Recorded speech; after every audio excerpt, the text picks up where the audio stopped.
on the democratic will. You are joining us live on Euronews, where Theresa May is giving a statement on Brexit. And convincing position of this House.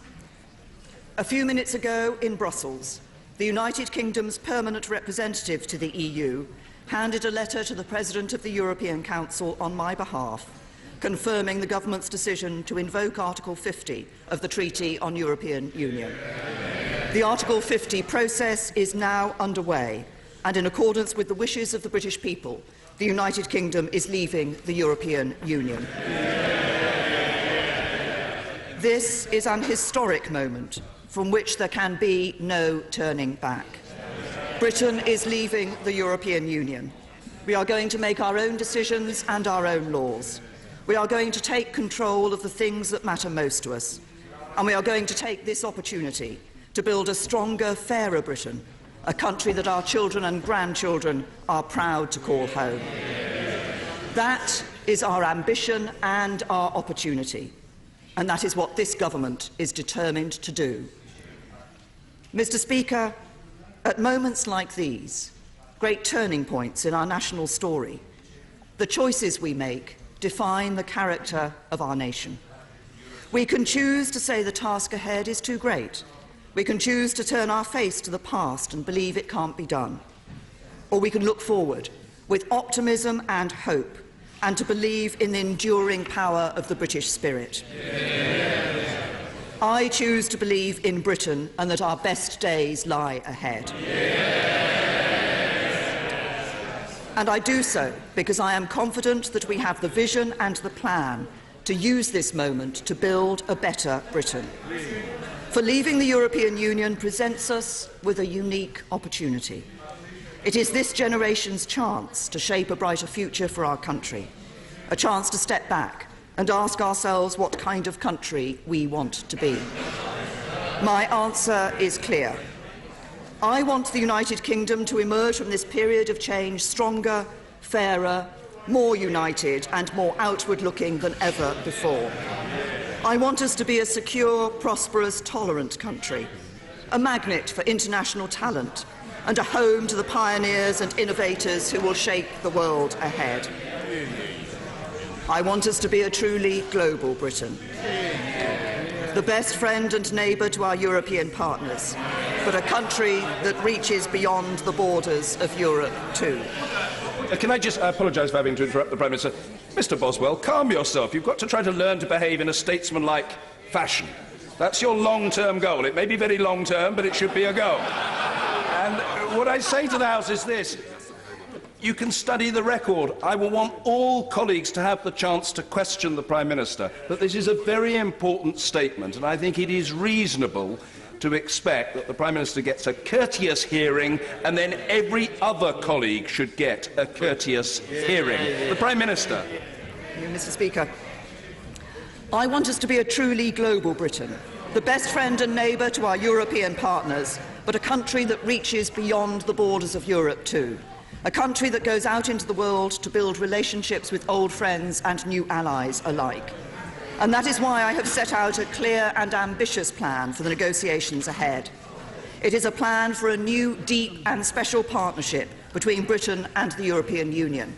A partnership of values, a partnership of interests, a partnership based on cooperation in areas such as security and economic affairs, and a partnership that works in the best interests of the United Kingdom, the European Union and the wider world. Because perhaps now more than ever, the world needs the liberal democratic values of Europe. Values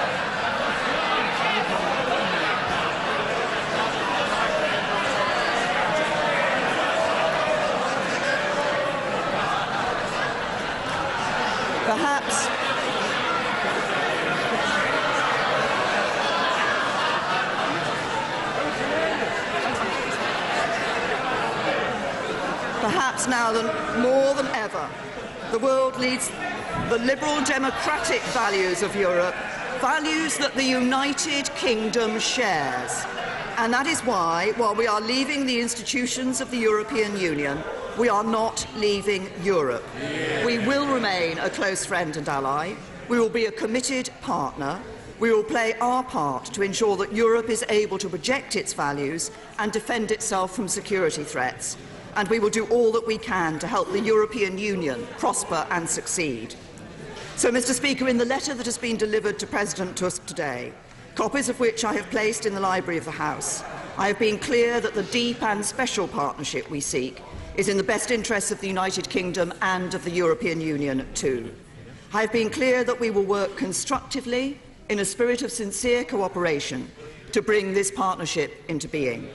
And I have been clear that we should seek to agree the terms of this future partnership alongside those of our withdrawal within the next 2 years. I am ambitious for Britain, and the objectives I've set out for these negotiations remain.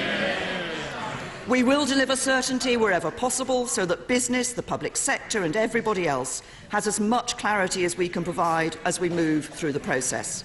It is why tomorrow we will publish a white paper confirming our plans to convert the acquis into British law so that everyone will know where they stand. And it's why I've been clear that the Government will put the final deal that is agreed between the UK and the EU to a vote in both Houses of Parliament before it comes into force.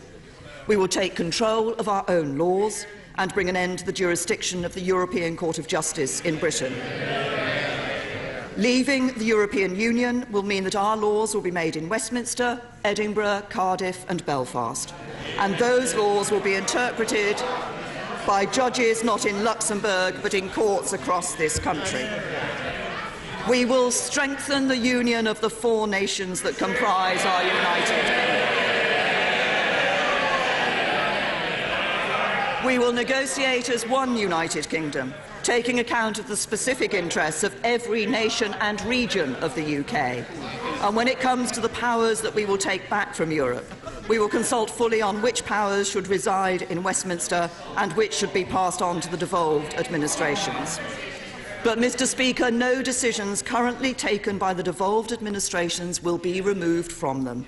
And it is the expectation of the Government that the devolved administrations in Scotland, Wales and Northern Ireland will see a significant increase in their decision-making power as a result of this process. We want to maintain the common travel area with the Republic of Ireland. There should be no return to the borders of the past. We will control immigration so that we continue to attract the brightest and the best to work or study in Britain, but manage the process properly so that our immigration system serves the national interest. We seek to guarantee the rights of EU citizens who are already living in Britain and the rights of British nationals in other member states as early as we can. That is set out very clearly in the letter as an early priority for the talks ahead. We will ensure that workers' rights are fully protected and maintained.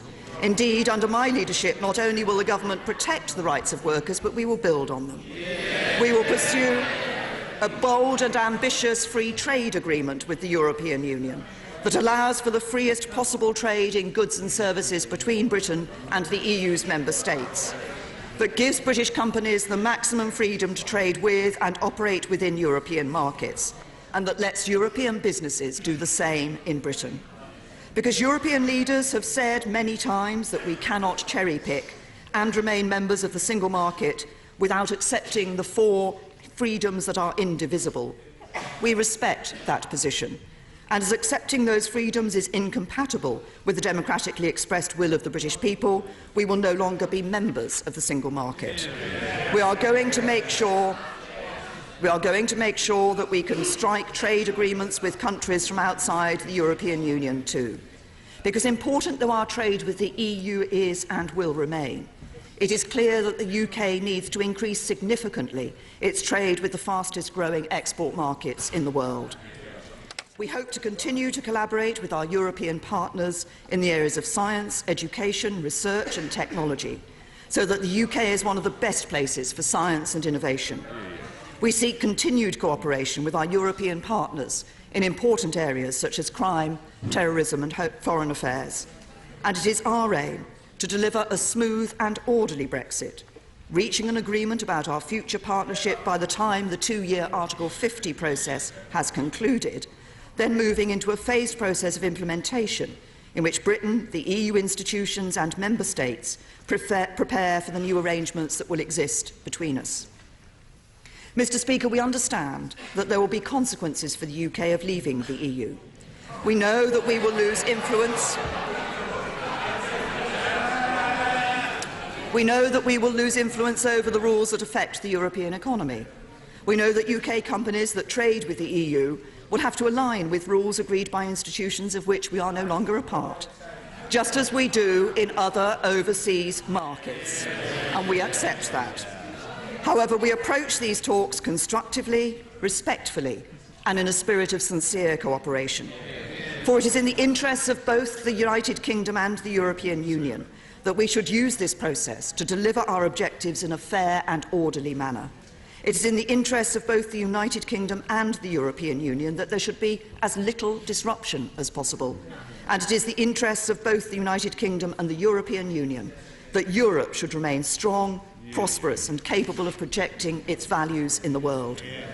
At a time when the growth of global trade is slowing, and there are signs that protectionist instincts are on the rise in many parts of the world, Europe has a responsibility to stand up for free trade in the interests of all our citizens. With Europe's security more fragile today than at any time since the end of the Cold War, weakening our cooperation and failing to stand up for European values would be a costly mistake. Our vote to leave the EU was no rejection of the values that we share as fellow Europeans. As a European country, we will continue to play our part in promoting and supporting those values during the negotiations and once they are done.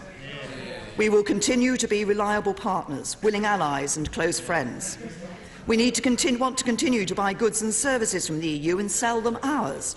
We want to trade with them as freely as possible and work with one another to make sure we are all safer, more secure and more prosperous through continued friendship.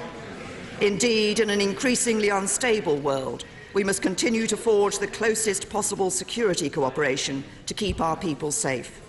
We face the same global threats from terrorism and extremism. That message was only reinforced by the abhorrent attack on Westminster Bridge and this place last week.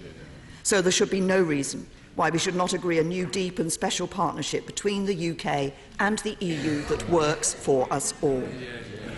Mr. Speaker, I know that this is a day of celebration for some and disappointment for others.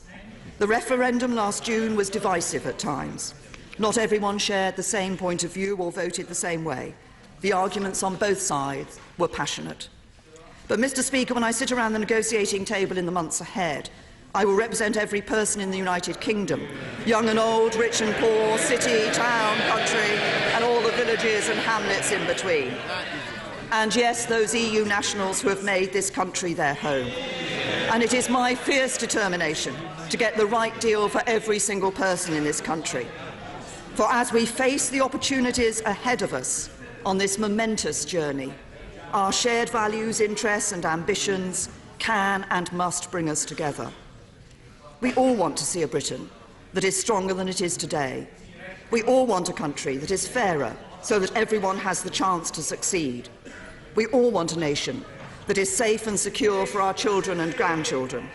We all want to live in a truly global Britain that gets out and builds relationships with old friends and new allies around the world.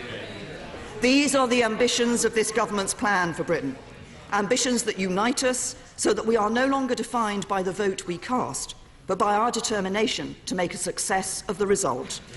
We are one great union of people and nations with a proud history and a bright future.